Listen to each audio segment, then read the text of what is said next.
Ekibuga ky'e Kayunga kye kimu ku bibuga gavumenti mwetadde omusimbi n'ekigendererwa eky'okubazimbira amalongoserezo ga kazambi nga bagenderera okulongoosa embeera y'obulamu bw'abantu aba bulijjo. Omulimu gw'okuzimba eddongooserezo lino mu kibuga Kayunga gwatandise dda era wetuukidde mu kifo awazimbibwa eddongooserezo lino tusanze abakozi entuuyo bazisaza bibatu.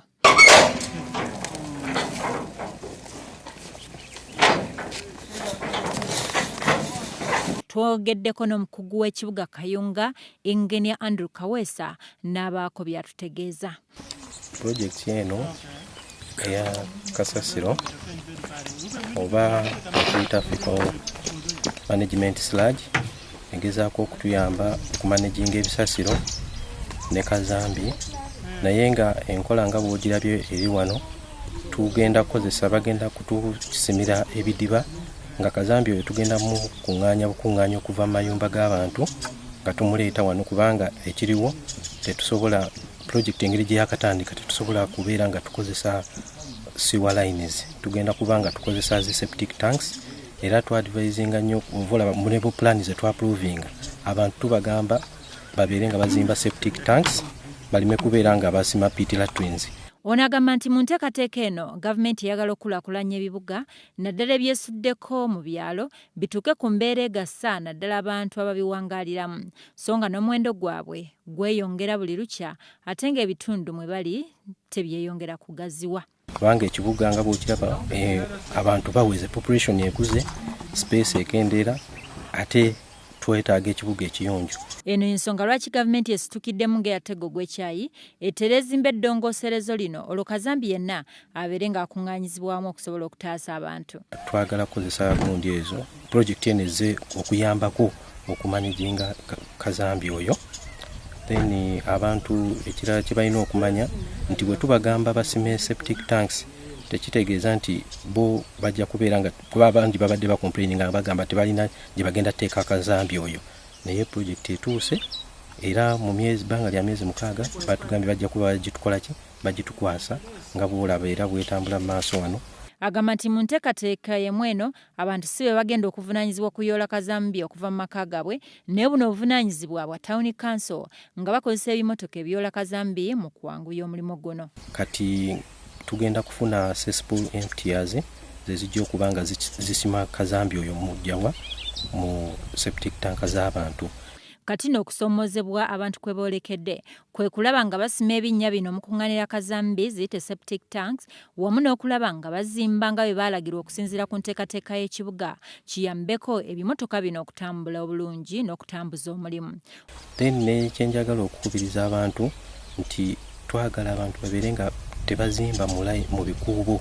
Ekibuga engeri gye bakipulaninga already bateekamu gundi ebikuubo sanitary lanes ne bateekamu service lanes ne mubeeramu n'amakubo nga bwe galina okubeera, naye abantu baagadde nnyo ate ogenkrochingako. Wabula bino we bituukidde ng'abantu abamu baazimba nga bwe baagala era ebikuubo ebimu osanga byaziba ekiyinza okukonzibya enzirukanya y'emirimu mu kibuga kino. Kuba ebyo tubiteekawo okubeera nga payipu ezimu ojja kwesiŋŋaana nti waliwo tuyinza okusimayo septic tank nga abantu abamu ng'ekitundu kye balina space emala bayinza okwegatta, then ne tusima septic tank engazi ne babeera nga bonna badrainingiramu ebintu byabwe bwe tusobola okubikuŋŋaanyiza. Wabula abakungu abatwala ekibuga kino basanze okusoomozebwa okw'amaanyi kuba bagezaako okusomesa abantu ku mbeera eno wamu n'enkulaakulana ezze mu kitundu kyabwe, naye ng'okukyusa endowooza zaabwe kikyabakaluubiridde. Tubadde tugezezzaako nnyo okulaba nga abantu abo tubasomesa okulaba nga bajjawo enkulaakulana zaabwe ze batadde mu bikuubo, naye nga bw'omanyi nti abantu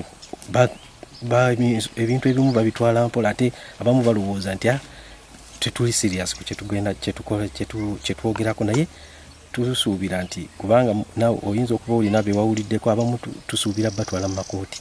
Kaweesa atulambuzza ebimu ku bitundu by'ekibuga Kayunga era bakira atulaga ebikuubo bye bazimbamu era nga byaziba.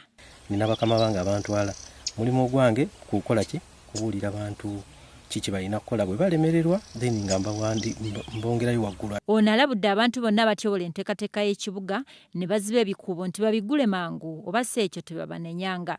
Era nsuubira abantu abanalemererwa tebatutwala bubi nti ate tuba tutte muki mu kooti kubanga ekirungi ekibuga kyaffe bakikubira plan awali ploti yemala awali service lane weeri n'awali open space weeziri naye abantu bazikola ki bazenkrochingako. Wano agambye nti kino kijja kuyambako okulwanyisa ebirwadde biva ku mbeera embi efaananako bwete. Essengejjero lino bwe lijja ensonga enkulu esookera ddala twagala kuuma buyonjo n'okendeeza endwadde ezikola ki eziri mu bantu. Kati bw'obanga ogize ng'otunudde toyireti zaffe ezisinga Peter Twin ze baasima zibadde zikoze ki zijjudde. Gavumenti yassawo obuwumbi 2 ku ssengejjero lino era nga kampuni y'Abachina ye yaweebwa omulimu gw'okulizimba okutuuka okulijjako